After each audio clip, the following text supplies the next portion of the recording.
This is Dan Max at eXp Realty, aka the Trading Agent. This is a little daily market chat review for Tuesday, January 17th, 2023. Appreciate a quick mic check. Hopefully everyone is doing well. This market is coming into points of inflection that are going to matter.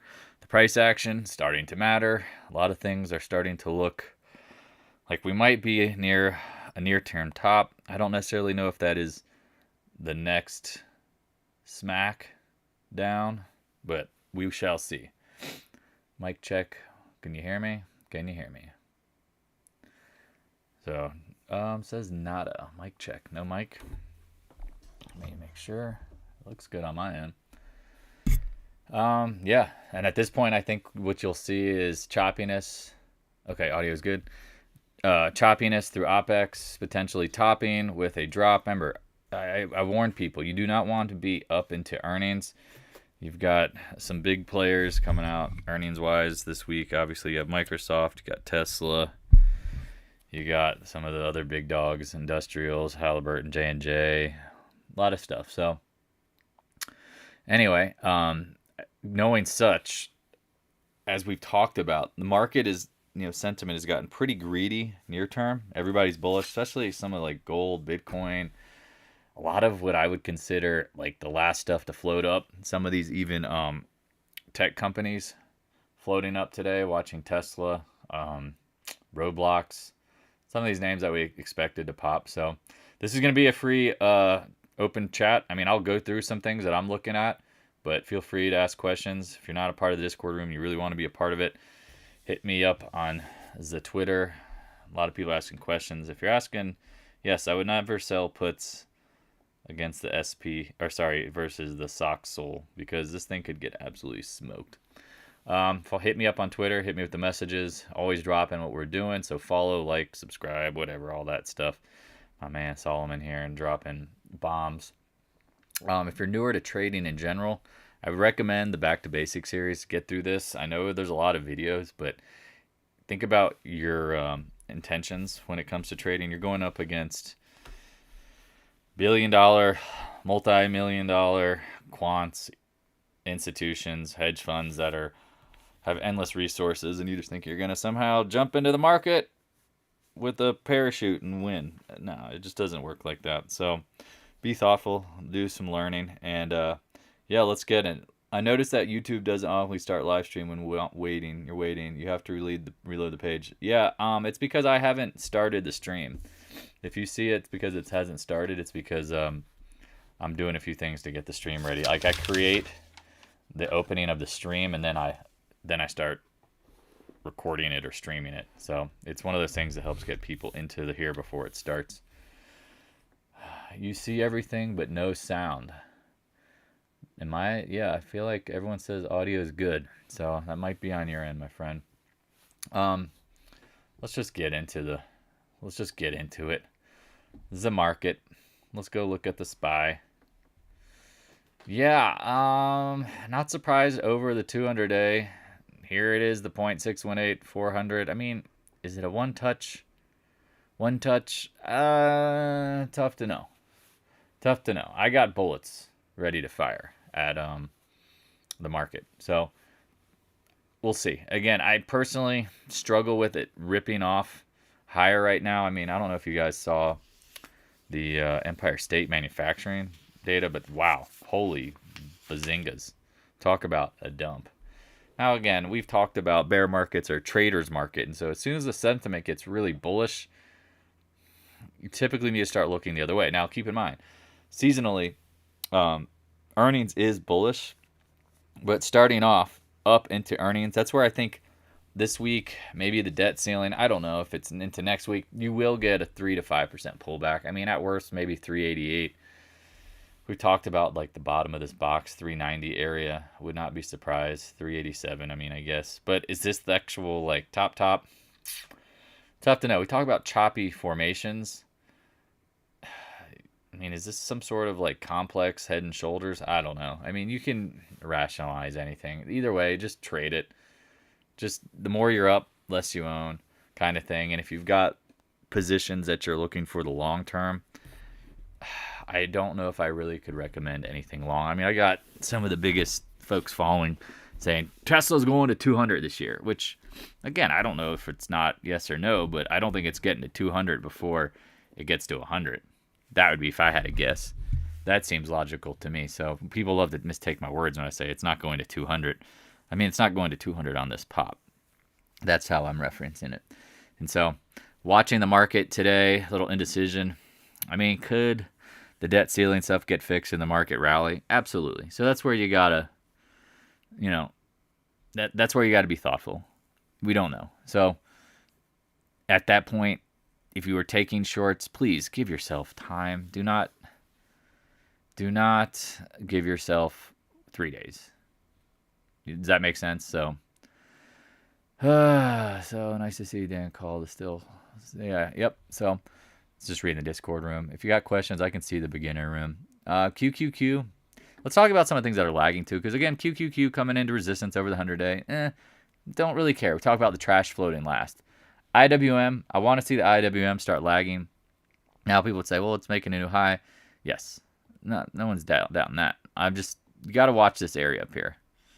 Got to watch this area, because if it breaks out, then yeah, of course the market can go higher, or it could set a bull trap. The thing that's interesting to me is now the Dow, which had been leading for a very long time, right? We talked about how the Dow was just like money. Like it was over the August highs, and now it's coming back into the August highs, and it's engulfing, looking down. Now, obviously, the Dow is only 30 names, but I'm pretty sure it's, if I remember, I didn't get Goldman get added to the Dow. I feel like they did. Yeah, FedEx down. You got some of these other names that are down. I would be watching that for lagging. Man, speaking of Goldman Sachs, I mean, this is not good. This is not good for the market. Like, market's not going to feel comfortable seeing Goldman Sachs gap down and get smoked. Now, does that mean it has to, like, absolutely implode today? No, the market, not necessarily. But that's where I'm looking at shorting the XLF. We're coming into potentially lower highs, reference areas. Now, again, it's all reference-based. Could we get up a little higher potentially? But I like shorting the FAS in the 84, 85 range. I mean, if it gets to 86, maybe you're lucky. It seems likely. But again, stops on all of them. I was watching JP Morgan, because JP Morgan's kind of following Goldman. And it closed at the high on Friday, gaps down, and is just stuck here around 140. Really need to see that thing get beaten down. XBI, which has been leading, talked about it, looking up to this fib, old resistance on Friday, and then that long wick, a little scary. I mean, now you've got a 2-day range, so that's what I'd be watching. See if that'll flop. Maybe we can go through things like the dollar. We talked about potentially the dollar playing a game down here. It's at the 50% fib below the trend line. Now this thing loves to like play with this trend line here. It doesn't have to be perfect. Let me open it up. Maybe you can see it. But I mean, it's an approximate trend line, right? You know how I do boxes. Well, here we are, slightly below it. Here's the 50. Why is the fibby so thin? Let's get you some girth. There you go. So that's what I'd be watching. That is what I would be watching at this point. I think the dollar can hold here. We've talked about the bond market. I really don't have a good feel of what it's going to do next. I mean, now forget, if the recession's getting worse, remember, the bond market's way, it's in the future, right? So at this point, hold on one second. If it's at this point to get higher, right, we need to, sorry, I got like an important email. Just trying to read.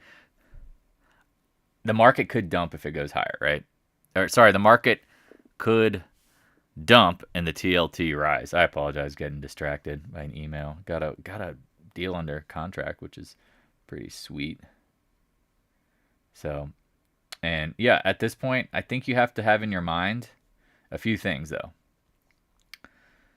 One being bonds are projecting slower growth if the TLT rises. Sorry for the distraction. And if the recession's coming, then yes, lower rates. But here we go. Like, is inflation anchored in? Because this is where I think this is why we're going to have a choppy, sloppy year. Bulls and bears who are getting excited about like one-way direction, like smash only or going to the moon. I think they're going to get caught in this chop blender, and hopefully we, as a group, team, friends, will anticipate and be able to navigate all of this. And so if the TLT rises, I look to buy houses because the market will probably be discounted. It's definitely seeing some people coming back into the real estate market for the last 2 weeks. I would keep an eye on it because I'd like to see this scream higher if the market's going to dump. But if it doesn't and the market dumps, we'll see. I mean, again, does that mean inflation's anchoring in? I think we'd all argue. Is anyone to disagree that inflation is not anchored in? So does the TLT have to rise? So that's one of those things where it could be just sloppy, choppy. The VIX, we talked about this. Now it's back near the low. What's the VIX? Yeah, new lows today. Remember, this is a little delayed. Not surprised, right? We talked about the VIX getting into the 18s. And I said this over the weekend many times, and not many times, but a few people asked about it. We'll look at all the puts outstanding, and it's like, well, at a certain point, retail is transferring their puts back to the specialist. Now, do the specialists own all the puts? And will they want to try to get it down? Remember, market, again, if you haven't watched the video on OPEX, go to my YouTube channel, look up OPEX. And here's the thing, right? If they got all the puts, they might try to pull the rug on this thing and then let them buy them back and then close the market around some level. So that's kind of what I'm expecting this week. I don't know when that starts. I've had a guess. It could start this afternoon because technically today is Tuesday, Monday gone. So maybe accelerate the calendar. It feels like a Monday over a nice long weekend. But at this point, the VIX, I think, that's going to be the bottom, in my opinion. It's just, do we get a retest, right? VIX termination later in the week. So any questions? I mean, I can just keep rattling through. Gold, I've told y'all I started shorting gold last week. Not the most ideal stuff, but 174 to 176. Added a little on Friday near this range high. My position isn't huge, but it's enough to make me feel good about if it dumps. And again, I mean, personally, not expecting the bottom to drop out of this, but I would not be surprised either, right? I don't know. I'm expecting, I've said this many times, somewhere probably back to where it got stuck, right? Somewhere in these upper 160s, maybe 170. People were asking about dust. Yeah, we started buying that one last week in the mid to low 11s, rallying in. I love the setup on the GDX if this is a bear trap. First of all, I love when the fibs line up with important levels. We got that. Confirmed. Yes, sir. Yes, sir. And now what? Gap down and go. That is ugly. Ugly. Because now you can almost interpret it like a left-right combo with a lot of space in between. Remember, we don't chart dust. You don't chart dust. Please don't chart leveraged ETFs with fundamental or not with our technical analysis. They just follow what the ETF follows. If the GDX looks like crap, then the dust should look great. So don't ever look at professional gaps and all that stuff and all the gaps and all the action. Remember, because a lot of these ETFs decay, and again, they follow the ETF. If the underlying ETF they follow looks like crap and is going down, then of course something like dust should be going up. It should be that simple. Again, I have people asking about Soxel, Soxis, SPXY, SPXL, FAS. It's like, again, know what the underlying ETFs are doing. Do not ever chart those ETFs, those decaying triple leverage ETFs. They don't matter. They don't matter at all. They don't lead. Remember, they just follow. They literally just follow. Hope that makes sense. Yeah, let's get into natural gas. I mean, I'm still under the assumption of just leave natural gas alone.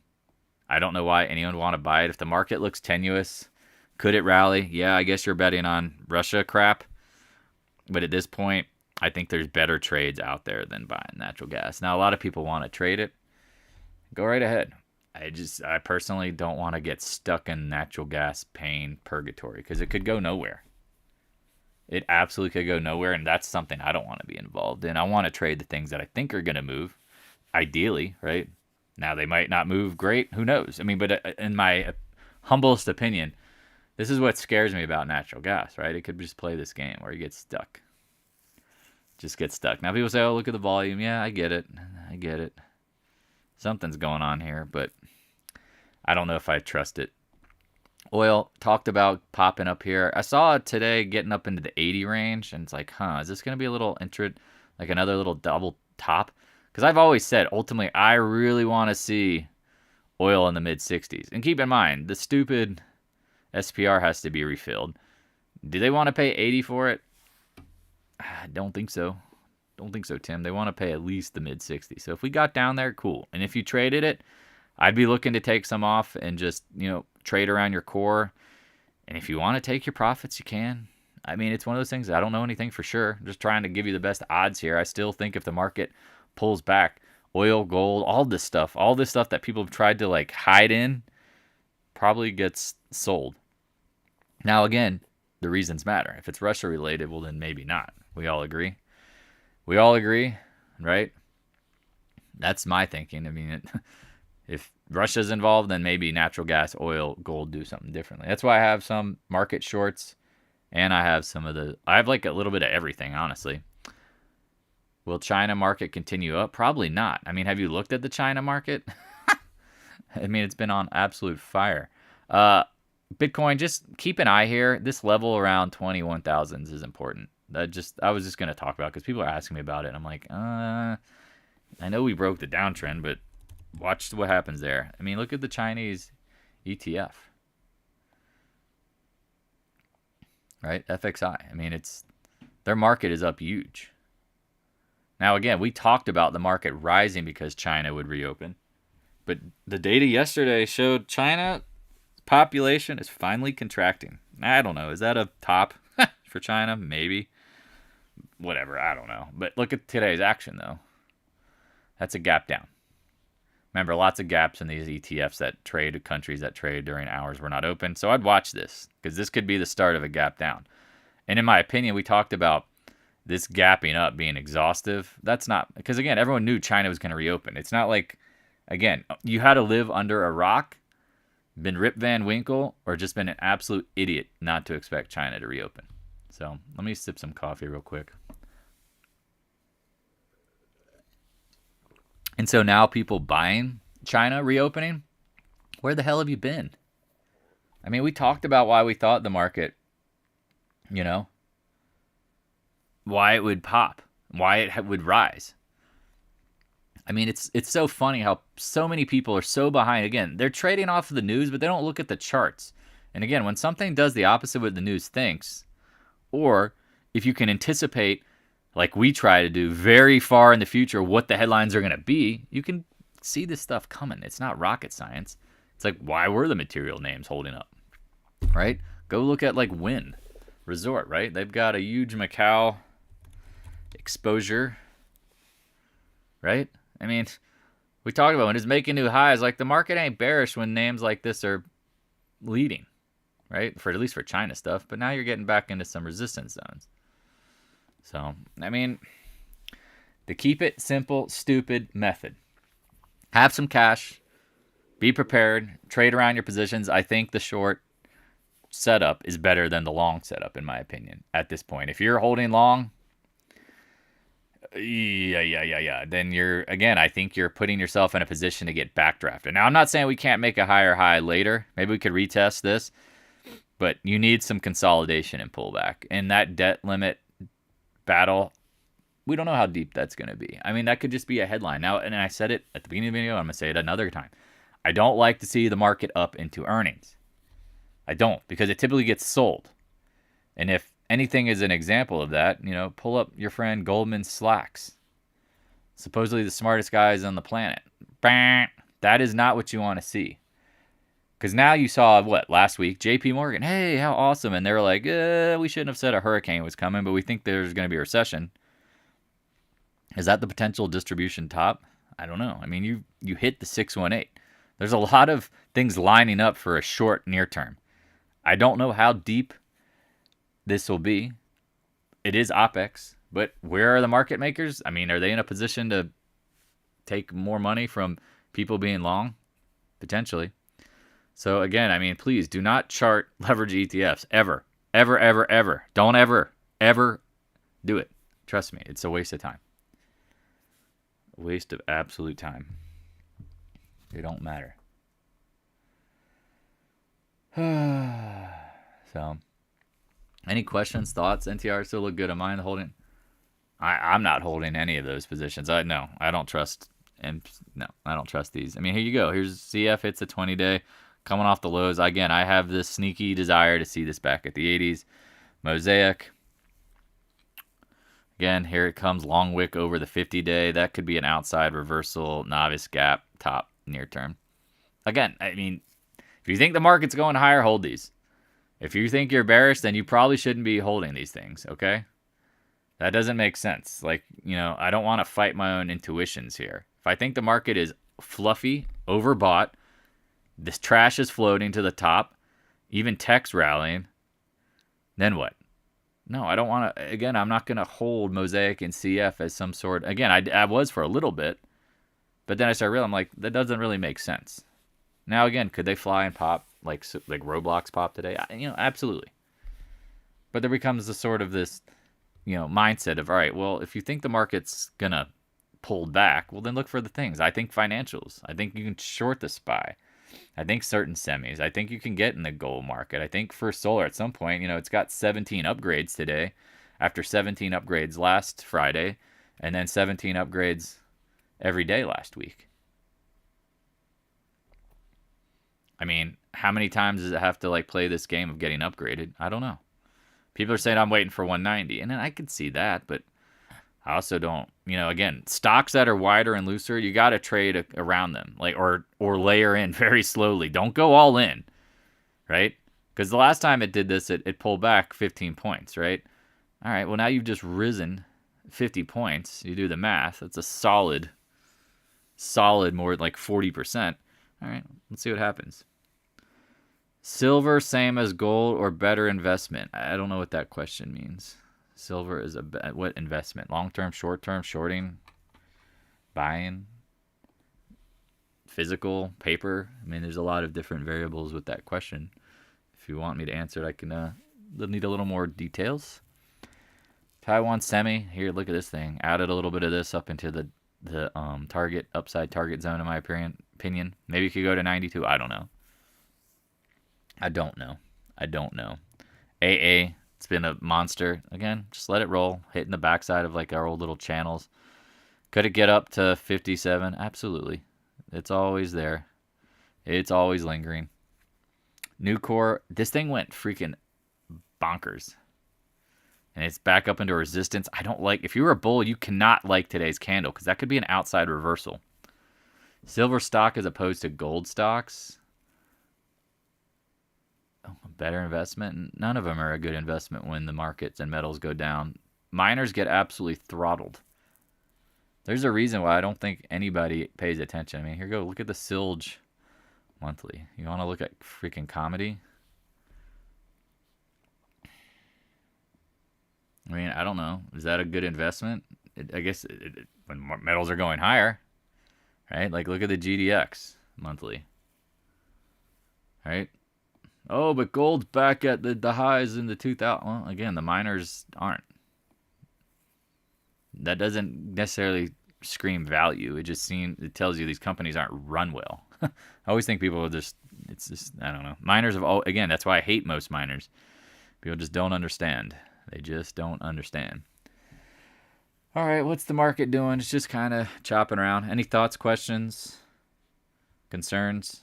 If not, I'll wrap this up. I mean, there's not a ton to talk about other than financials. Look for them to crack. Look for the DIA IWM to lag. Look for the SPY to fail around 400 this week. Think about market makers taking on all those puts that everyone had to puke up. And imagine retail started, I don't know if retail would, full and donkey long calls. Probably started to. So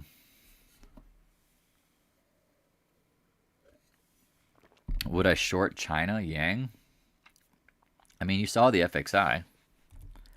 I mean, again, if you're charting the Yang, you've got problems. You got to use the underlying ETS. I think the Yang follows the FXI. I could be wrong. I mean, you've got a major volume at price node here. Look at this.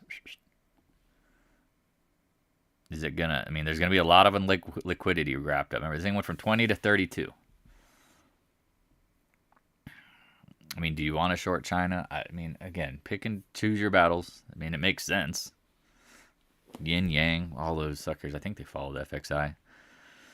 I mean, this thing has gone on a rocket booster. So, I mean, I think some of the easiest trades are just the ones everyone's crowded in, like gold. I mean, as much as I love gold long term, I mean, it goes from it's up almost $300 an ounce.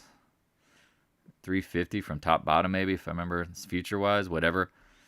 And now people are pumping, getting excited, and it's like gold bulls feel infallible, whatever. Again, remember, it was so hard to buy it down here. Nobody wanted it. We're like, man, this is just stupid. The sentiment is wrecked. You're ironing out a floor, right? All right, well, here you go. Now sentiment has gotten stupid. You're getting straight line move. I mean, is it just a quick little reverberation and then fail? I don't know. Remember, gold does not do well in the second quarter. However, there are pullbacks in January. I mean, what if it goes from 172 down to 166? Do the math here. I mean, it could drop 10%. So 10% of 179 or whatever it got up to, 178, it's 17 points. I mean, it takes you back down. Could it get to the 160s? I don't know. If you're looking for certainty, don't trade. If you're looking to manage probabilities and trade around core positions and take money out of the market, then you're in the right place. If you're looking for someone to tell you Jim Cramer style stupid answers that, again, nobody can know everything. And again, if I did know everything, you probably should be suspect that I work for the freaking market makers trying to mislead you. Because the market makers do the same thing we're doing. They trade around their positions, in and out. They don't stay always long, always short. Yahtzee. Come on, First Solar. Do me a little favor and get some smash. Just a little bit. Be the top. Be the turnaround Tuesday. Outside reversal. Like, show me something under 175. Nah, 176. All right. Any thoughts, questions, concerns? Anybody out there? I appreciate everybody. I'm, again, just keeping it going. Throwing a few ads in here every once in a while seems to help the traction. YouTube, new rules. I don't think you can swear at all anymore, and they'll demonetize you, which is interesting because, again, they're more concerned about the first 7 seconds or at the end where advertisers place their videos, which, hey, YouTube, talk to me. If you don't like it, I'd try not to swear. So, any thoughts, questions, concerns? I mean, thanks for your time. No, of course. I mean, hopefully you guys are doing well. Yeah, the ChopX video yesterday. I mean, the thing about OpX that is always hard is that typically has an up and a down in it. It can also be a top or a bottom in a trend. And so it makes sense that you're going to get some chop before a trend change, right? So that's where if we get a quick drop here, and I mean quick, say, the SPY back under 390, I mean, I would personally start taking some of these profits, right? I would take, if you had, I mean, for example, just pretend, if you had 1,000 shares of the SPY short, I would probably try to get down to 250, 300 or less and just hold that as the core in case it just does implode. And then again, and this is the thing about a trend, right? It doesn't go in one direction the whole time. That's why I always laugh at, like, even when we're, when the market was dumping, we're talking about it. It's like, whoa, be careful. There's going to be some rallies. Not every day is going to be a dumper. So at this point, I mean, you got to love the floating trap. Because this is the thing about the 200-day, right? Every time we get over it, fail. Is it going to do it again? I don't know. Nice work, Mike. Nice work. Again, trading around the position. Now think about this. Like, and maybe I'll just do this rant, and I do it for the purpose of you guys here. And this is that, in a probability game, like, your goal is to print money and take it out. Like, get your gains and move around. Because we can always switch names. There's always another trade. There's always something to be done. It's the folks who feel like they must buy and hold. And again, if Solomon's listening, like, his, mindset and folks who follow that They like they're long at the highs, they're short at the lows, but they always believe, again, because they've been conditioned from a bull market, that there's always some monster big move coming. And that's the hardest thing about a bear market. Will we know when it's finally bottomed? We'll try to. We'll try to identify it. But this could be a choppy year. I mean, this could be one of those things where the market doesn't bottom until the third quarter, second quarter, and then rallies maybe.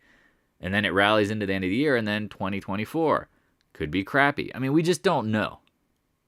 And so to assume the start of a bull market after the recession hasn't peaked, in my opinion, and the market hasn't hit the bottom doesn't really make sense. It's just going to be a trader's market. There's going to be times to go long because we know bear market rallies are violent. They're pretty straight. I mean, they can be up and down. They can be pretty profitable. And hopefully people who've been following the channel realize that. Like, we're not just on top of one direction. Someone with experience knows the path of least resistance is the best way to trade. What way is that? It's the path of least resistance, right? Like, I don't know always. But we try to go with the market, do we not? I mean, it's a big difference. I mean, a lot of people just aren't mentally prepared for trading in the first place. They just aren't. They don't even realize it. Go Dusty Bottoms. Come on, First Solar going red. I mean, this is the thing about the constant learning. You're welcome, Shannon. This is a never, again, you never arrive in trading.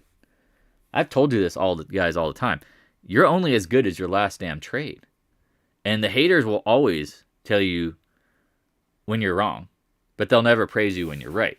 And so hopefully you are mentally strong enough, I am, to kind of use them as like a sentiment indicator, but also just be aware of like, we can never get complacent with our rules and our thought processes. Does everyone understand that?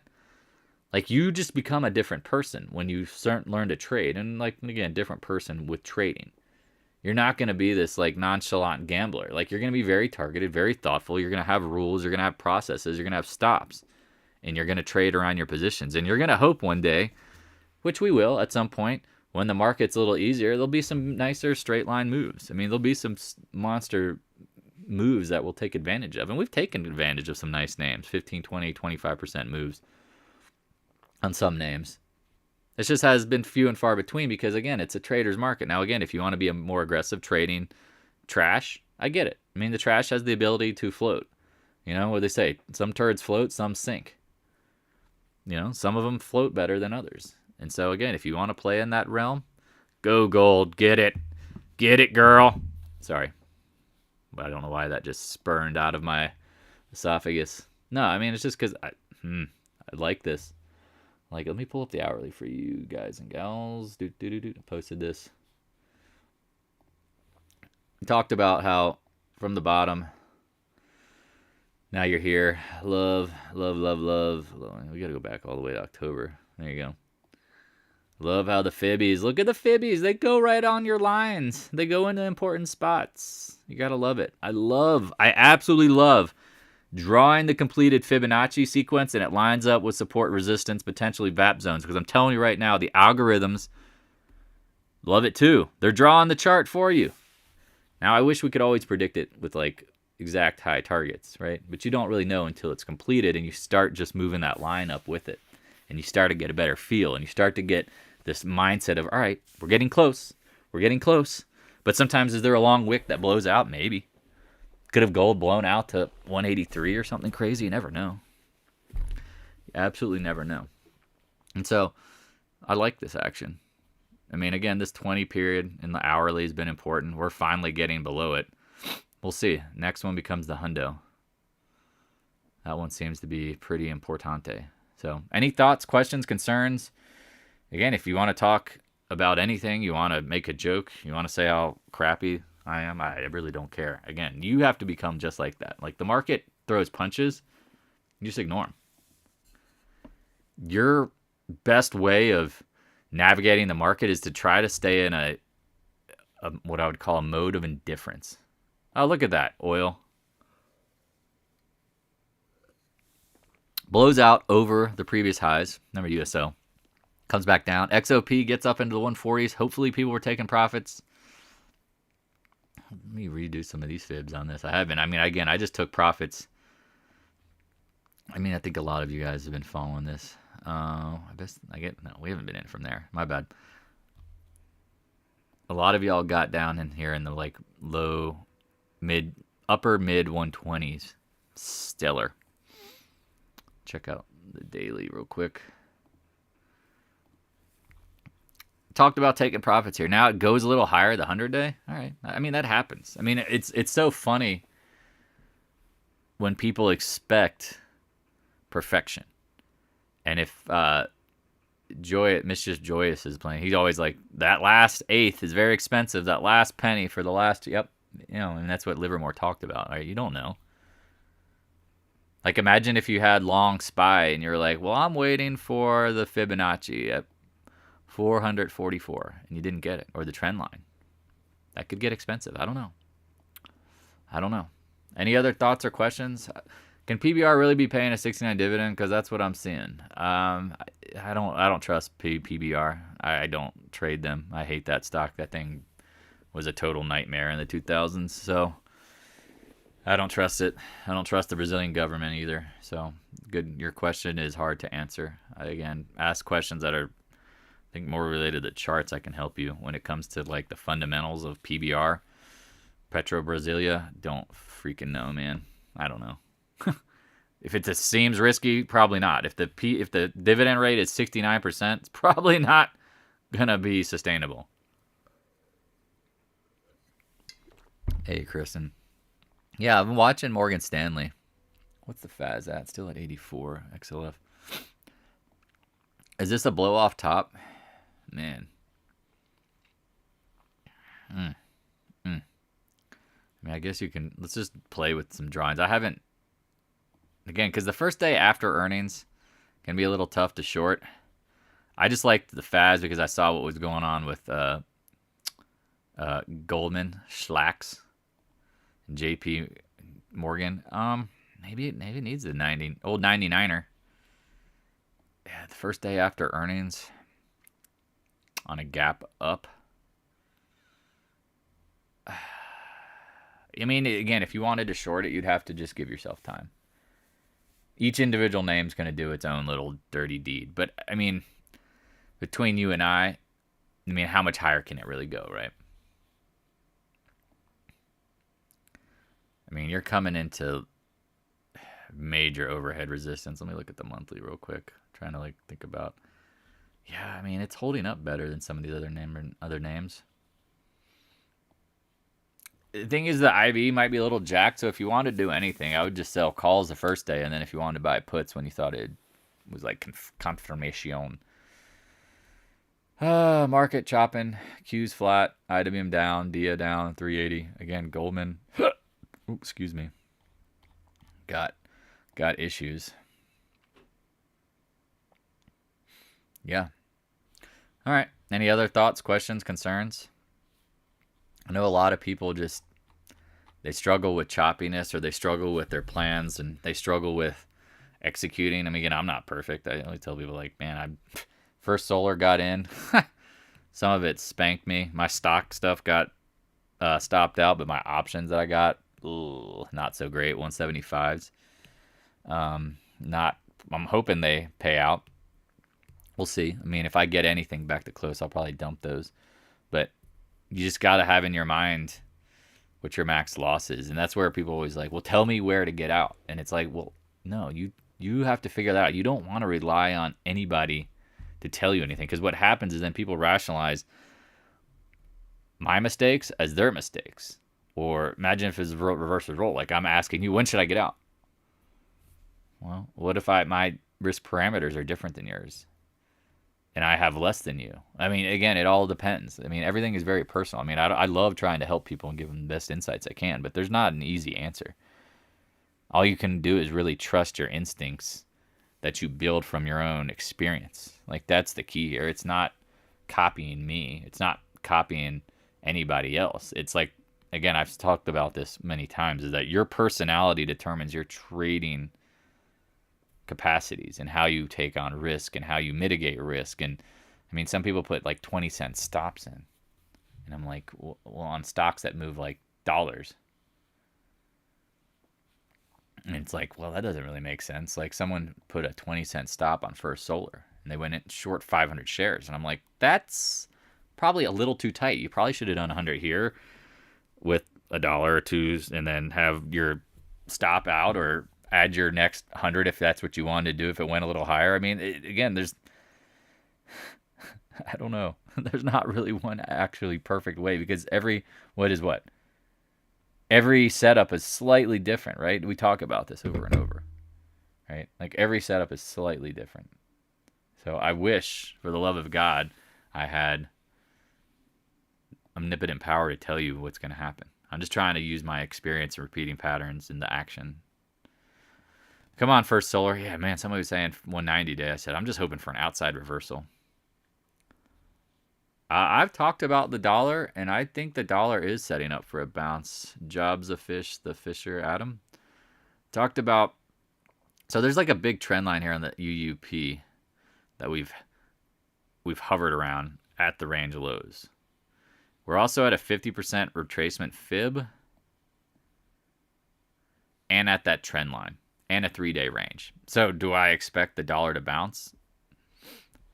I mean, that makes sense to me. Yes. Yes, I do. We talked about how it'd fail up here. Like this was like the last gasp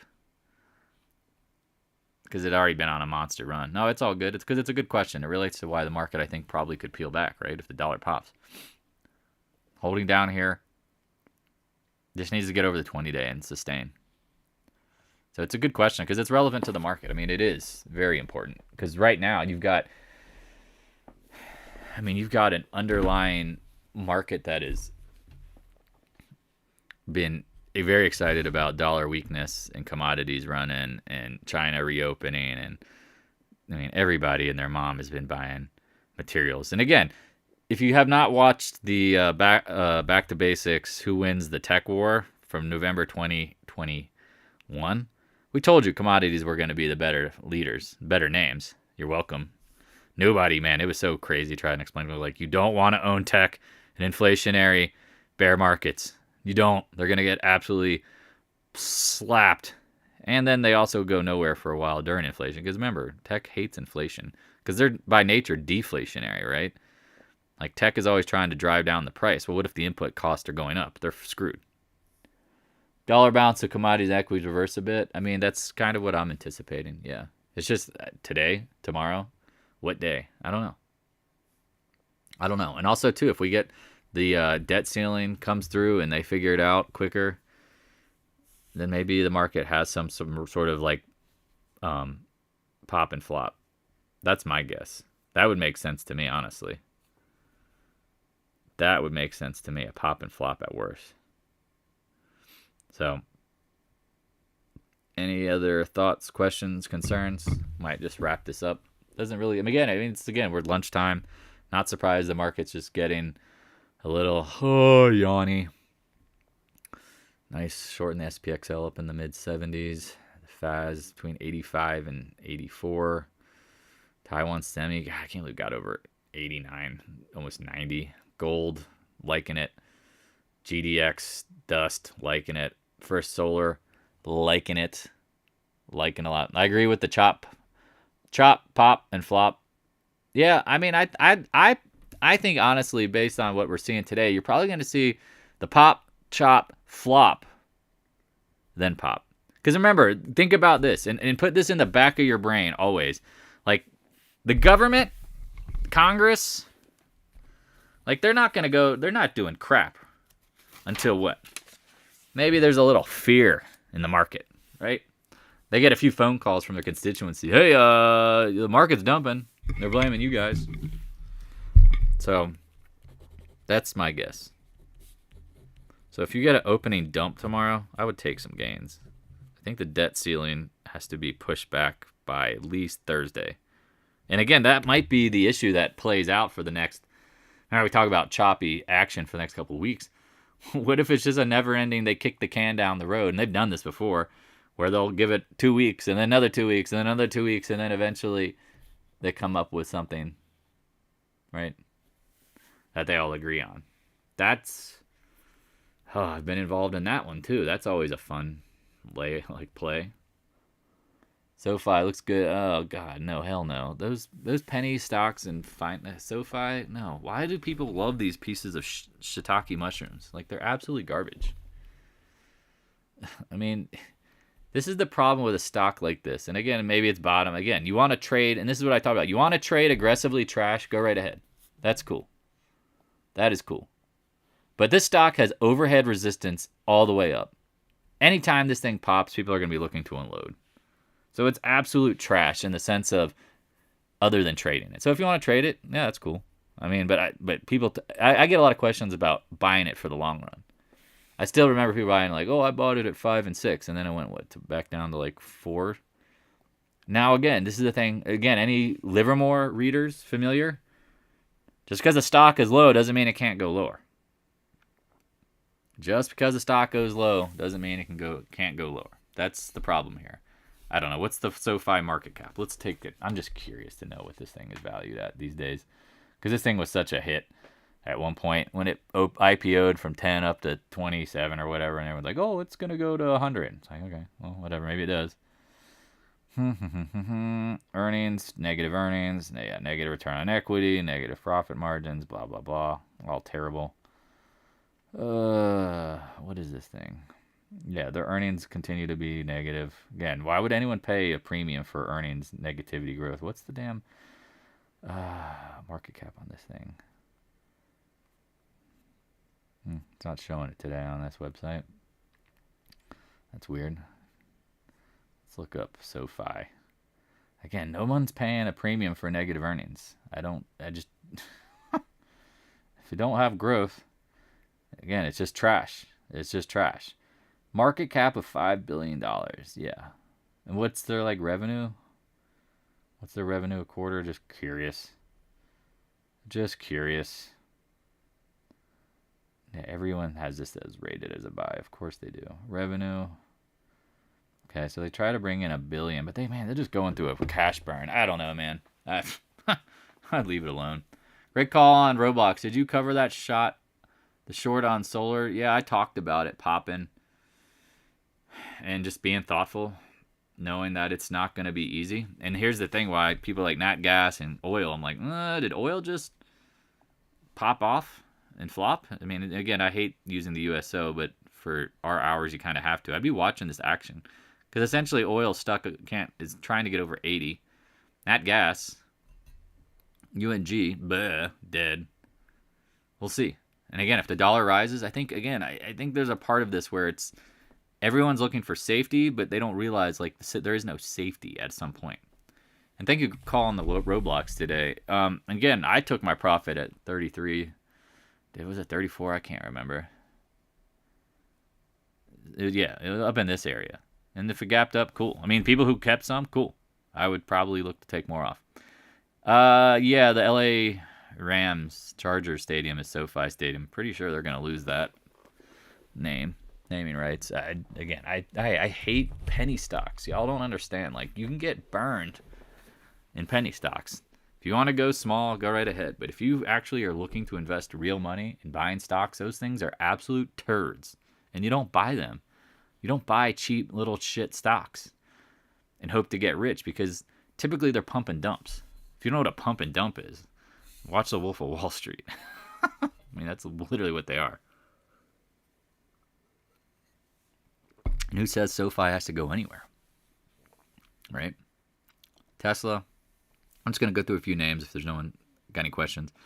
It was kind of stuck under here, the 122, 123 range. Gaps over the 20-day. Here comes our old box of pain. Support and pain. Man, I can't believe folks even question taking profits on this. I'm just so... I mean, people who've been following the channel, watched any videos at all from the past, remember us talking about you better be taking all of your profits. You better be looking to unload because the straight line move break out of the channel, this is the top. Tesla wasn't getting bought out at whatever valuation it was, so it was the top. And then from there, it's like, oh, I'm going to hold it. I'm going to hold it. I'm going to hold it. And now here's the problem with holding Tesla is that everybody above is what? Stuck cheddar cheese screwed. And so it's not, again, it's going to need time. Remember, think about a big bear market or a stock that gets smushed. There's time and price corrections. Think about Microsoft, 13 years. You know, Cisco going nowhere for years. Right? Some of those old legacy techs going nowhere. Yep. I mean, that's the thing, man. You know, what did Livermore say? You know, like what is it? Like the 8th round of suckers are the ones that usually buy last. Like who else is buying like SoFi at this point and expecting big moves? I hate, you know, again, trading it, but like buying and holding it. It's suckers. Right? Same thing here with Tesla. Like I'm getting attacked because I said I don't think it's going to 200 this year, but I meant probably going to go to at least to 100 first. And I go on record. I said this would be a damn double-digit stock. Because, again, once the momentum gets lost, and it just happened to be faster than we thought, but it was a bear market. I'm not surprised. Now, at this point, we've talked about potentially bottoming here because, again, the market makers are using liquidity to unload positions, as they should. They just had a home run. Grand slam. Back-to-back grand slam shorting this stock for months. Years. Going into the end of the year, they took their profit. We talked about this. If you're new to the channel, go ahead and watch the Reeves videos. I don't care. And so now, not surprised it rallied. But if you do a percentage basis, now up 30, maybe 40%, do you not think those same scoundrels that have been shorting this and loving it aren't going to start reloading at some point? I mean, that could be. I mean, personally, again, if I own Tesla, I mean, I unloaded it because I think the market's a short. Keep in mind, they have earnings coming up. What is their date? What is Wednesday? Tomorrow afternoon. Remember, Microsoft have to close. Are you going to hold Tesla into earnings? I mean, if you have any gains, it could evaporate, or it could rip and you could make a ton of money. So, good luck. If you want to roll the dice, that's what I call holding through earnings. I imagine some people bought Goldman Sachs last week because of JP Morgan's earnings, and ouch. We don't know the reaction, y'all.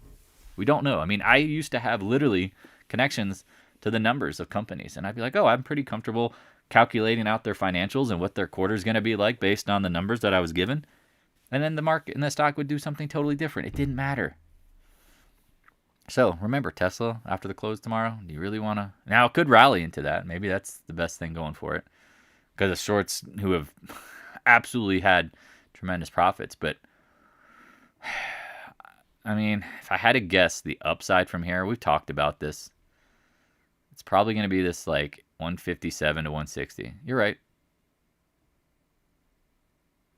Yeah, earnings are tomorrow. I mean, again, if you had the stock and you wanted to sell the stock, maybe you could buy like just keep in mind, IB's jacked, an out of the money call. Or if you wanted to, if you held it, I would definitely hedge it. Let me double check earnings. I apologize. Give me 2 seconds. Oh, shit. I was looking at the wrong week of earnings. You're right. Absolutely. Wow. So I got here. Let me pull this in the briefing. Oh, wow. I was on the wrong week. Probably shouldn't be sharing this. Yeah, you're right. I was looking at the wrong week. I was looking at the week of the 23rd to the 27th. Wow, I need to update that. Thank you. Mental mistake. So Goldman today, Morgan Stanley. So let me review, see if there's anything. You got United Airlines after the close. Oh, that's a bummer. I literally had the week after. You got Charles Schwab Wednesday. Thursday you got Alcoa. Wednesday you got Alcoa after the close. Wow, man, that's a big mistake. If you're moving a microwave. Thank you. Because again, I didn't even realize that. You got Procter & Gamble on Thursday morning. You got PG. You got KeyBank, M&T Bank. You got more banks. And then Friday, you probably have nothing. Oh, you got Netflix Thursday. Okay, awesome. That should be fun. Yeah, and then you got Schlumberger Friday. Yep, I figure you might have one or two oil names on Friday. Thank you for the update again. Okay, so maybe. All right, so Jagan, here's the question you have to ask yourself about the market, right? Is Tesla gonna? Is it gonna ignore the market? Why is Tesla up today? Did I miss something? Give me 2 seconds, because again, I haven't been paying attention. Once I unload a stock, I don't pay attention to it. Let me see what the headlines are for Tesla, because there has to be a reason why it gapped up today. India news on the EV market. Okay. Yeah, Indonesia nearing EV deal with Tesla. Okay. Yep, confirmed. Here, I'll drop it in the chat. I agree. Saw that. Okay. Triumvirals were 10% of global sales last year. I personally think that at a certain point for Tesla, I would just watch the bottom of the box first, because clearly it matters. Man, this box is... Where's this come from? Okay, so this comes from all the way back in. Let me make sure I got this, because you're trying to... Yeah, when you do that, it doesn't look as good. Let me open it up. Because you got volume at price zone. Really, I guess, starting around 134. I know you guys can't see it that well.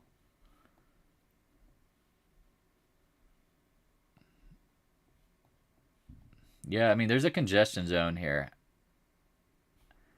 It's hard to know for sure. I'm glad you reminded me again. I'm not perfect either. I took notes on next week's earnings. I was like, wow, it's already a big week. I mean, it is a mediocre week, but it is OPEX. But yeah, we'll see. The biggest thing that people have to pay attention to, I mean, you might have a bias. We're going over spot. I mean, again, a lot of your bias will get confirmed of SPY over 400 is if, and only if, you get a good debt deal. And they don't play the game of kick the can down the road, like where they'll do like a partial agreement and they'll say, we'll fund the government for another week. And then we'll fund the government for another week. Because I don't really hate, I'm familiar with that. It's just annoying. Because now you're playing every day as a fund the government Wheel of Fortune roulette game, whatever. Again, I've said I think the market will go higher, but just don't be surprised by a pullback first.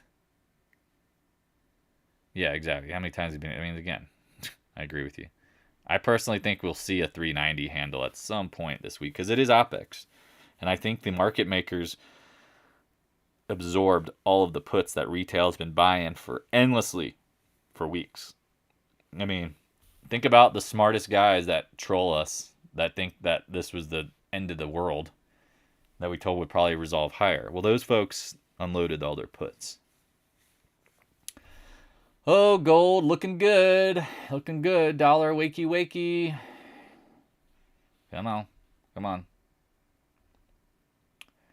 So is that, yeah, I would think 390, 387. That's kind of my near-term pullback. After that, it really depends on what's going on. I don't necessarily believe it's going to crash. Because I would love to see another test up into this, like 411, 415. But I don't know. The SPY is definitely lagging, dragging ass. And here's the biggest issue, right? Is like, here's the DIA, coming back up into those August highs. You got the IWM has been, holding up. Is this going to start lagging? Which is good. I mean, it's good for the bulls.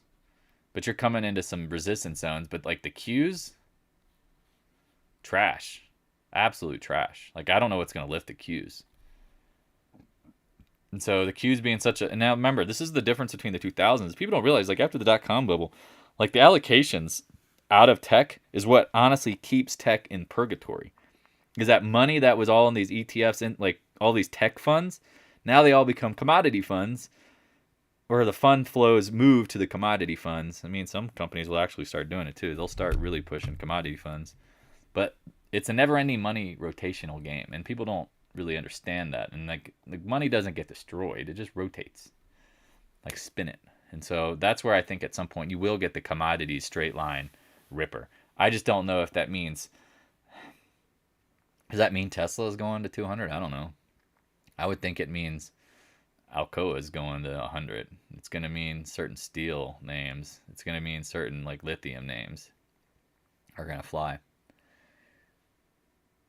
Do you think the BOJ meeting tomorrow has any play on our markets? I mean, we might hold up into the BOJ meeting. I mean, those are all questions that are really hard to know. Hence why you kind of try to trade around your positions. Go dust. Go dusty bottoms. Yeah, it's hard to know, man. Or, sorry, hard to know, friend. There's not an easy answer. That's where it's, again, if you have profits, you got to trade around positions. Because if you trade long enough, which you probably have, profits are like trying to grasp sand, especially when you're shorter term, right? Like you go and you grab that sand, and for the first couple seconds at the peak, you've got all of it in your hand, and then it just starts coming out, and deteriorating. So that's the question you have to ask yourself always: is like, are you at points where the probabilities of more gains are decreasing? That's where I think the market looks tired. I mean, this has been that's a pretty solid move. I mean, 370, say 380, up to 400. Oh, Jagan, I trust me, I get it. But I always remember, that's why I'm always trying to like think about it, like, is this a bull market or a bear market? I'd rather sell quicker in a bull market than hold. And just like I'd rather short and be a little late than get out early. But at a certain point, certain names have limited downside. That's where I think the market in itself, to really get smoked, you're going to need to see material names get cooked too. But if you can identify your weaknesses, I'm telling you, that's how you fix them. I mean, it sounds so, well, duh, but most people won't like really do that. All right, I struggle selling at highs. Well, you know what my biggest weakness is usually selling too early. With the irony is like you're the opposite. Probably you hold a little longer than you should. I usually sell too early. Because I just know how, like, and it's from my past of being in names where I'm like, oh, I think it can keep going higher. Oh, it can keep going. And then boom, they pull the rug out and come, bam. Boom, bam, bam, Chef Emerald. Like all of a sudden your profits that you were so happy about, so excited about, buying that new boat, car, house, taking your family on vacation, gone. I don't ever like to be in that position where if I am banking on things that I can just continue to hold, because that's, it's like that Livermore example where they're talking about the Minx code or whatever, and they're like, oh, I'm going to get the market to pay for it, and they all ended up getting waxed because they had in their mind, like, I have to make so much money. Happened to me this AM, but 379 ago at the lows early, held too long, and now it's head underwater. It was up nice. Yeah, I mean, that's the thing. I don't know how you can buy calls at this point without taking on a tremendous amount of risk, but the market rising into earnings. And again, watch the reaction to JP Morgan and Goldman Sachs and the XLF. If Goldman Sachs holds, say, 340, maybe the market could be okay. But this is not a sign of health. A lower high and a gap down and smash. Now, obviously, this is going to be an inventory zone, so it's going to take a minute. You can see it all the way to the left. But this isn't bullish. Financials typically lead the market, right? Financials hold all the keys. They have the insight into what's going on under the hood. If financials are not acting good, you cannot just be blindly bullish. If you haven't learned that lesson, most have. I mean, again, I don't know how long you've been trading, but that's something I learned a long time ago. Again, market can ride with financials just chopping around or not always leading and just playing games. But if they look ugly, you got to be careful. And that looks fugly. Any other thoughts, questions, concerns? Good chatting. I mean, again, I appreciate everybody. If you have any thoughts, just keep it going if needed. I mean, I'm just dropped my wife off at the airport, so I'm good to go. I wouldn't say I'm aggressively trading or anything. I'm just watching things. I personally struggle with trying to hold calls or puts very near dated, thinking that I know what the hell is going to happen in Congress. Because if anything, what do we talk about? The first really concessions within negotiations with the government, it's probably going to be bad. They're going to be like, oh, we got to do this. And again, I know they've been negotiating behind the scenes, but I don't call me naive maybe, but on the bigger like negotiating like public level, other than maybe like the Sunday tabloid shows, I haven't seen anybody go on public going, it's the Republicans' fault, it's the Democrats' fault. And I mean, in a sense where like the news headlines pick up on it, where it's like popping up in my feeds. Now it might be popping up that AOC says something, or Crenshaw says something, or Gates says something, a few of these guys, but nothing big. So, is the Discord open? No. It's not at the moment. I tried again. I want people in there that want to learn and study this stuff. I don't mind talking during these recaps and chatting, but my goal is to get people to realize, like, if you want to be the top 1% of anything, you got to be doing what no one else is willing to do, and you got to love the game. You got to love studying the past. Again, everyone wants to watch the present and predict the future. It's like, no, play this game. Go back in time and guess the next candle, right? Like, that's so hard. Like, looking at it, all right, riding in a trend up, nothing to be bearish about, right? Okay, the 20-day breaks, 100-day or 50-day, nope. I mean, talked about playing this game. You just do this until and then you go look at what happened, what was going on. I mean, it's, if you can predict the next candle, then here, this is where you look at today's action. You go, all right, well, it's indecision, right? Probably more likely a doji over the 200-day, where the market has struggled over the 200-day. Well, what's your next guess, Dan?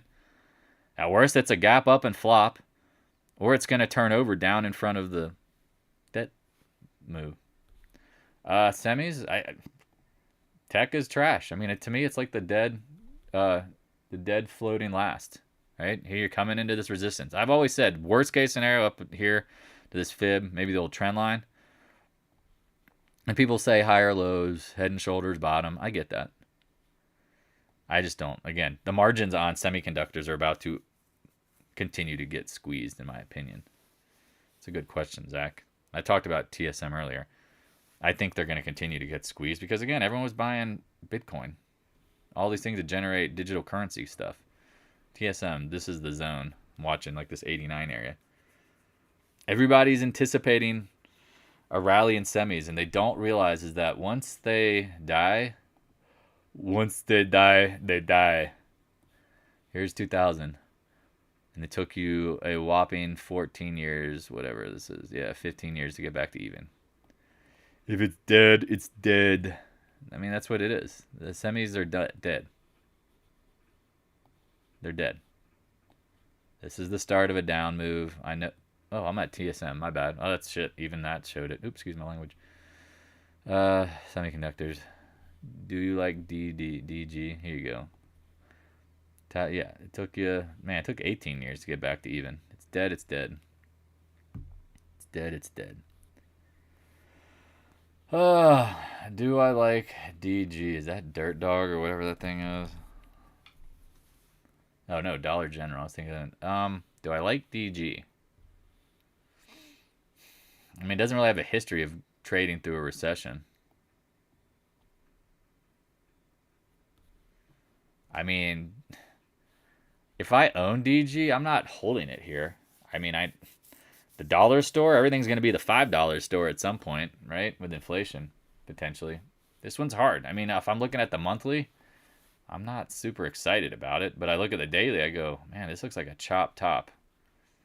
I mean, I guess you could buy it down here for a trade up if you think the market's going to rise. But this just looks like a big either accumulation or distribution phase where you have an upper level.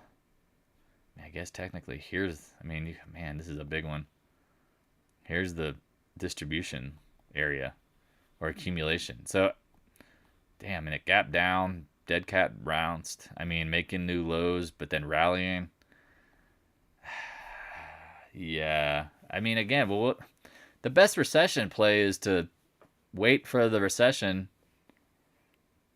I don't know, or I mean, not really wait, because again, certain stocks will bottom way before the recession ends. So let's not play on that. I still think you just got to trade around it. I mean, I don't know. I zoom out and I'm like, yeah, it's acting good, right? But what happens after big moves? Remember we talked about like Tesla could get crushed. Well, this is a big move. I mean, it probably needs to consolidate. And I would not be surprised if you could set some alerts down in the like somewhere down here. I mean, I would feel way more about comfortable buying it down there than anything. I mean, you just got to ask yourself, when someone says, I want to buy something for a recession play, I mean, we've been in a recession. I mean, technically in and out of one for the last couple of years.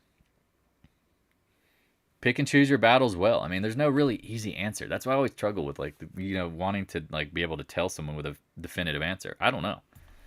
But when I look at that monthly, I go, that's something that I would not want to buy. I would wait for a pullback if you really liked it. Now, again, the problem with stocks that do these monster runs is that at a certain point, the growth rate, law of large numbers, takes over. I mean, their growth rate goes from 5, 10, 15, 20, 30, 50, 100, 200, 300% year over year, quarter over quarter, whatever it is. And then on the backside, it goes the other way. It goes to 200%, 100%, 50, 20, you know what I mean? And I'm assuming that the growth rate has gone to the negative side. Not necessarily growth is negative, but negative side. So as long as the key is for them to stay over 30% growth rates. Like companies, like Goldman Sachs did this big study, and they talked about the best performers over the centuries, not centuries, over the last couple decades. It's companies that can sustain 30% growth rates. Can Dollar General sustain a 30% growth rate at this point? I don't know, man. I'd rather think about other things. All right. Any last questions? I'm going to wrap it up. I appreciate it. Yep. Zololo, Lulu, garbage floats. Garbage floats. It always does. Trading's not easy. Again, if you're thinking in your mind, and this is the biggest thing you always have to like ask yourself, am I trading well? Am I trading well? Because if you are trading well, then you're following your rules. You're not being greedy. You're being thoughtful. You're being aware of what's going on. You're not gambling. And the more you're up, the less you own, kind of thing. Wednesday's bull day looks like per the almanac. Yeah, I see that too. I just said, I mean, I'd be very concerned about a market up into OPEX and earnings. Those days are meant to be guidepost. They usually are a little more important around, again, if they're reoccurring like data points that are released, of course, and or seasonal fund flows. But the 18th, it could have been a Monday, or it could have been today, right? Or it could have been, on the calendar a little different. But those days, I mean, again, I always pay attention to them. Absolutely. Absolutely. January expiration day improving since 2000. Dow up 10 of the last 12. Yeah, I mean, it looks bullish this week, right? So that's where, again, I'm having a back of my mind. If they figure out the debt ceiling, could it rally? Absolutely. If they don't, then it's going to dump. So that's the hardest thing here is like no matter how hard you stare at the stock trader's almanac, you got to be aware of the news flow, right? Yeah, but again, you can't marry this. Again, I use this, again, think of this as a map. It doesn't tell you how to step day to day. It's trying to give you, again, a flow for the week. And this is what, again, if you watch the OPEX video I put out, like you got to realize, like there's usually an up and a down in OPEX because it's CHOPEX. As soon as bulls got comfortable this morning, the rug got pulled from under them. The bears probably got excited when the SPY was down to 397 and it popped back. So most people, again, if you're in the Discord room, like they hate trading these weeks because, again, they get excited about thinking something's going to happen, then it doesn't happen. Or it goes up and then it flops. And it looks like it's going to go higher. Or it's the bottom. But people don't really see it for what it was. And it's like, again, the options game is a big part of the market now. So at this point, I'm on the monthly, sorry. I mean, yeah, you want to press your bets going long into this, you go right ahead. I just don't think there's a ton of juice to squeeze, but again, experience is the only thing that teaches you that if you think every day is the best time to trade or to get into a position or look to get out, that's where the market gets you. The market is going to obviously get you every time, over time, by trying to be right today. Yeah, Tesla looks strong on the India news. It's coming into this box. It's coming into this box of support resistance. We'll see what happens here. Yeah, someone asked earlier, Zach, about the BOJ. I don't know. I don't know. That's where if you have profits and you've been long, you should be taking it. And if you're shorting, you got to know where your max pain is. It's that simple. And if you're a combination of both, then get ready to trade around it. Again, I personally don't really see much upside until we get a greater pullback. Think about sentiment.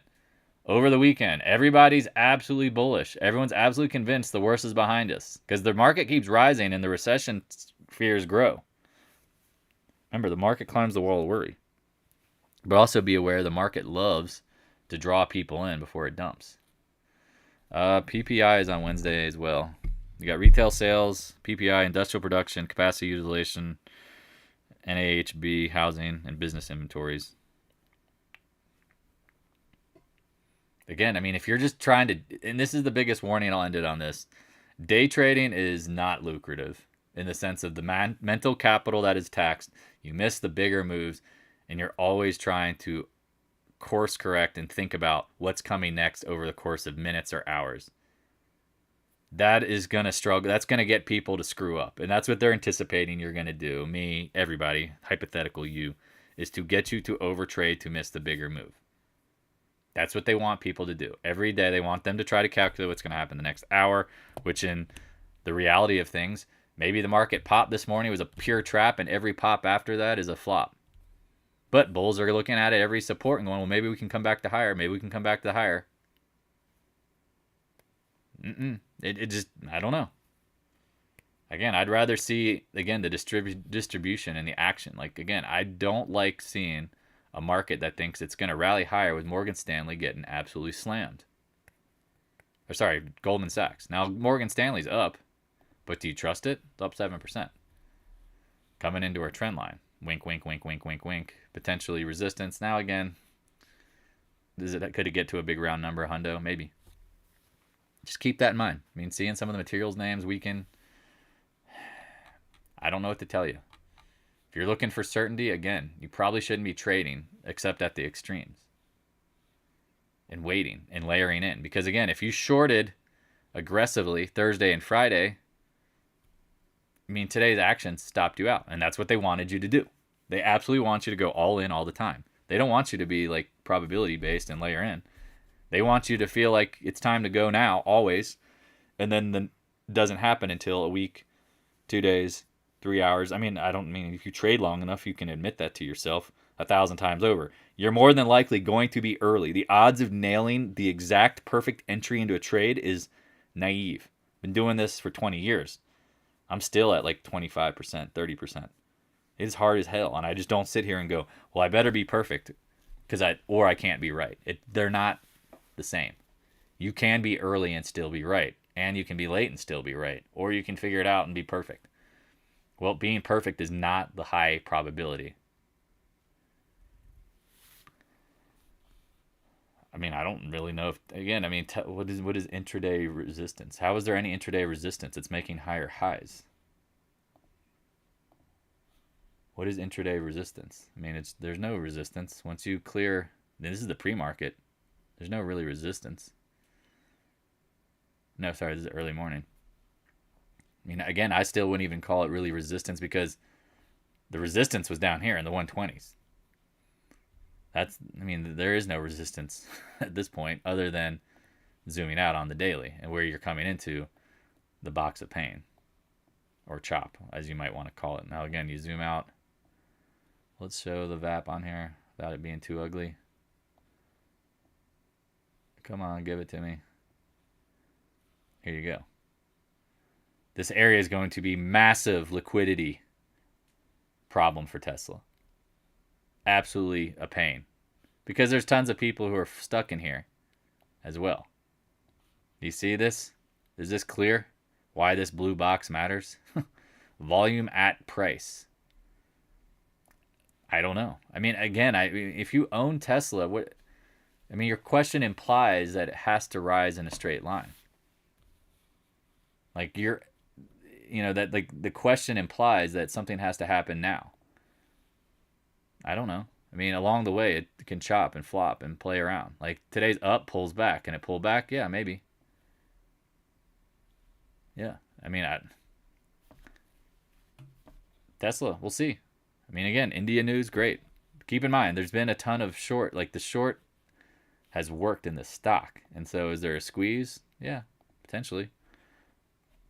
I'm happy taking the profits from getting in down here and selling around here. Everything else going higher, rolling the dice. No, I'm not in. No, I mean, like I said, I've been layering into shorts. That to me makes more sense. Absolutely. Because again, the trash floats last. Is Tesla not trash? Is Tesla not trash? Is this not trash? Is this not trash? I think it's trash. Remember, I told people you could sell these Tesla Q calls. Man, that's a gift. That should, again, those should be worthless at some point. All right, I'm going to wrap it up. If you got questions, again, think about like the market from the perspective. When you ask questions or you think your own thoughts, are you looking at them through the lens of like, you know, or you're really guessing? Because you're going to admit to yourself more times than not, you're just guessing. And I'm talking about in general, not necessarily Tesla, but in general. Like, you're going to be guessing. And so if you don't know what's coming tomorrow, Bank of Japan and all this other stuff, PPI, well, do you want to trade in between the swing points? Right?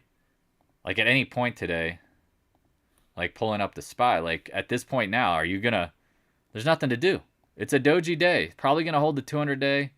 Do you want to short or go long at any point from the rest of the day? Probably not. The only short was at the highs, and the buy was the 200 day. Everything else is just freaking noise. But people are going to think, oh, I got to, if it pops 20 cents, down 50 cents, up, it's something's happening. No. Again, you cannot predict the 6.5 hour day with perfection. And if you think you are going to, or that it's really actually even worth it, man, you must be high.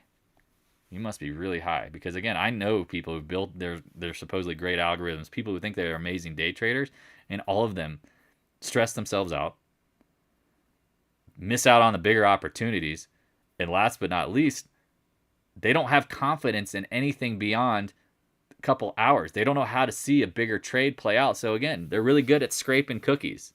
If you like eating cookies, remember, high blood sugar, gonna make you a little over anxious a lot, eating a lot of sugar versus like eat your vegetables, your swing trades, or your setups, all are, trading around your positions. The healthy trading, the healthy for the mind trading. Because again, day trading is nothing different than gambling. If you don't think that's the case, you are going to be addicted to gambling at some point. I was. It always does. Yep. Yeah, I started day trading. That's how I cut my teeth in this stuff. And I realized that like I'd give you guys like an example. I'd be like, oh, let me buy hold on. Here's a great trade. Old trade. This is something I would do for day trade, and I would get screwed. I go, hey guys, I think you can buy gold down here for 151, and then it would rise to 152 or whatever. I take $1, and then it would rip its head off and go higher. I've done that 1,000 times in day trading. Oh, I nailed the bottom, nail the top on a bigger chart, take a point or two, and then go, well, I'll wait and see what happens here. I'll take that whole point, everything. Now, again, you can trade around a position off a bottom or top, but I literally would get in at positions that were inflection points because I got really good at studying them and predicting them. And then I would take a couple of points, and I would tell everybody I know, hey, you should look at this stock. This thing is going higher, right? Like, for example, like Mosaic. Hey, this is going higher. Oh, I bought some down here. Oh, I'll take a point.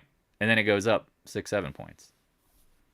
Like, those are the bigger moves I'm always looking for. If you're trying to ultimately chase intermediate inflection points all the effing time, you're wasting your time. Get another job. Do something to fill your time. Study more. Because I'm telling you right now, that is not where it's lucrative, is trying to predict the next 50 cents in the SPY. That is not where the money's at. Because it could play chop until what? Tomorrow. And all it's going to do is eat your premium if you're playing options. Or you're spending time watching something that's not going to move. That is bad for your brain. Tell me, your brain doesn't like it. You're sitting here and your brain's going, this has got to be right. It's got to be right. I got to be right. I got to be right. I got to be right. I got to be right. This is why I'm in the trade, because I believe it's going to go higher. I think it's going to be right. I'm going to be right. And then it doesn't. Now, all of a sudden, you don't even realize your own confidence is getting whittled away. You can't even see it. Like, you're not even conscious of it. You don't even think about it. But you do, but you don't understand it. And I'm telling you, that's how it goes. If the SPY doesn't rally, then I'm wrong. And then now your confidence is less on your next trade. I'm telling you, I know this because I've done it. The psychology of this is very simple. As soon as something, again, our brains are instant reward, reptilian, stupid little nuggets at the base, right? If we're not right away, what happens? Doubt will instantly creep in. Okay, well, now you're trading off emotion and not thoughts, like that irrational. I have to be right now. No, you fucking don't. Excuse my language. Don't tell yourself that. All or nothing trading, black and white trading, whatever you want to call it, that's not the reality of this game. It's like going into again, that's why they have, that's why the casino always wins, because it's expecting you to do that. All right, I've been ranting for a while. Hopefully that helps. Usually the best comes at the last part of the video. That's the reality. If you don't understand the psychology of this, check this out. Check it out. This is who you need to start listening to. This guy's basically a trading psychologist. He knows it. Randy Howe.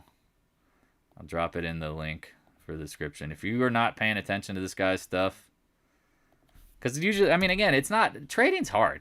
And again, I'm not perfect, and neither should you be, and you will be. But if you don't even have the psychology for this crap, just telling you, you're a gambler. You're going to lose it all. At some point, you're going to lose it all or take a monster loss. And so all of a sudden, you will have worked for weeks, months, years, and give it all back. Because that's how the market knows. It's like a matter of time. Fatten up the pig for the slaughter. All right. Appreciate you guys. Talk to you later.